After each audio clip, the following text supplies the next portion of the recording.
पावभाजी बनवती? हो बनवते की.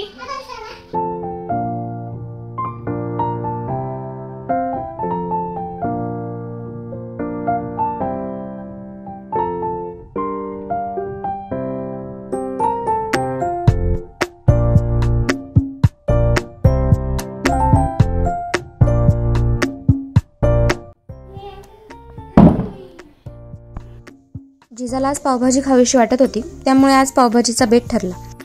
पावभाजीसाठी लागणारी सामग्री: वाटाणा, टमॅटो, गाजर, बटाटा, ढोबळी मिरची आणि कॉलीफ्लावर. या सर्व भाज्या आपण बारीक चिरून घेतलेल्या आहेत आणि आता त्या एका कुकरमध्ये 4 ते 5 शिट्टी करून घ्यायच्या आहेत. सर्व भाज्या धुवून मी एका कुकरमध्ये काढून घेते. यात आपण आता आवश्यकतेनुसार पाणी ॲड करायचं आहे आणि 1 चमचाभर मीठ. आणि शक्यतो जास्त पाणी ॲड करू नका. जास्त पाणी ॲड केल्यावर पाणी शिट्टी वाजल्यावर उतू जातं.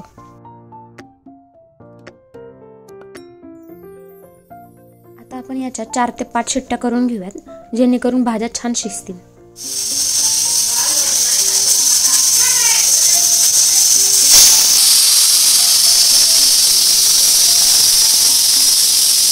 एका पातेल्यात आपण 2 ते 3 टेबलस्पून तेल टाकूया आणि मोहरीची फोडणी देऊया.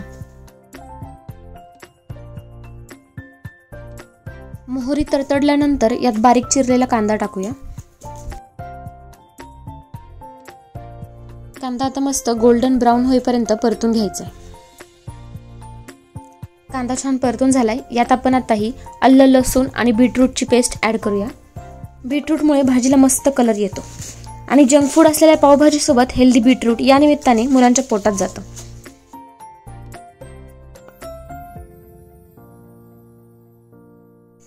याला तर मस्त तेल सुटलंय. आपण यात आता बेडगी मिरची पावडर टाकूया, त्याने छान तर्री येईल. त्याचबरोबर हळद, लाल तिखट, किचन किंग इत्यादी मसाले टाकून घेऊयात.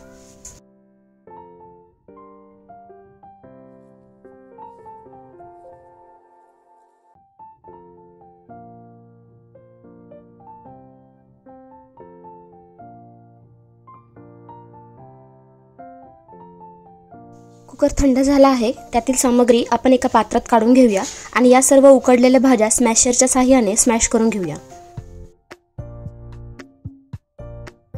तुम्हाला हवं तसं तुम्ही स्मॅश करू शकता. जर तुम्हाला रफ टेक्स्चर हवं असेल तर 100% स्मॅश नका करू, पण जर तुम्हाला भाजीचं टेक्स्चर प्लेन हवं असेल तर 100% स्मॅश करा. आम्हाला थोडं रफ टेक्स्चर हवं होतं म्हणून मी 100% स्मॅश नाही केलं.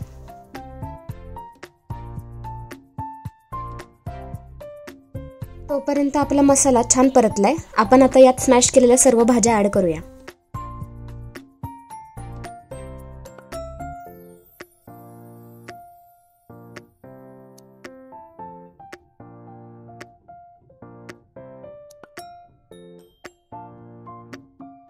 भाजी छान एकजीव केल्यावर यात आपण पावभाजीचा मसाला ॲड करूया. मी सुहाना पावभाजी हा मसाला वापरलाय. मसाला तुम्ही तुमच्या आवडीनुसार टाकू शकता. जेवढा मसाला टाकाल तुम्ही तेवढा फ्लेवर खूप छान येईल. यात आपण आता पाणी ॲड करूया आणि भाजीला छान उकळी येऊन देऊया.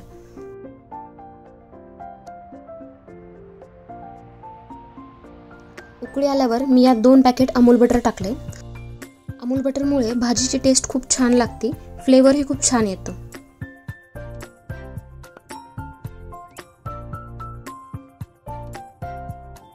यात आता एकदम चिमूटभर मीठ ॲड करायचंय. आपण ऑलरेडी भाज्या उकडताना त्यात मीठ टाकलं होतं आणि अमूल बटरमुळे थोडासा खारटपणा येतो, त्यामुळे मीठ प्रमाणातच टाकावं. गार्निशिंगसाठी यात आता कोथिंबीर ॲड करूया.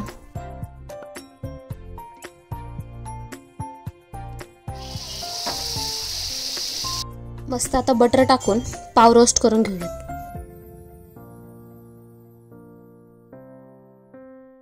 पाव रोस्ट करून झाल्यावर पावभाजी आता एका प्लेटमध्ये सर्व्ह करूया.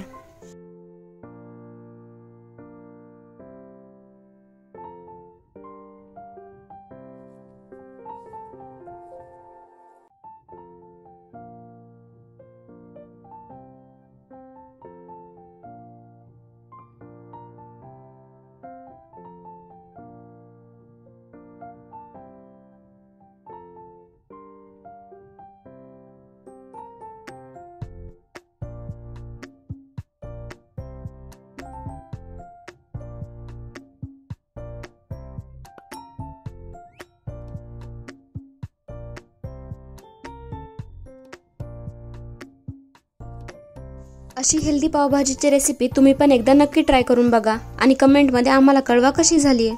व्हिडिओ आवडला असेल तर लाईक करायला विसरू नका. लवकरच भेटू पुढच्या ब्लॉगमध्ये आणि असेच नवनवीन व्हिडिओ पाहण्यासाठी आमच्या यूट्यूब चॅनलला नक्की सबस्क्राईब करा.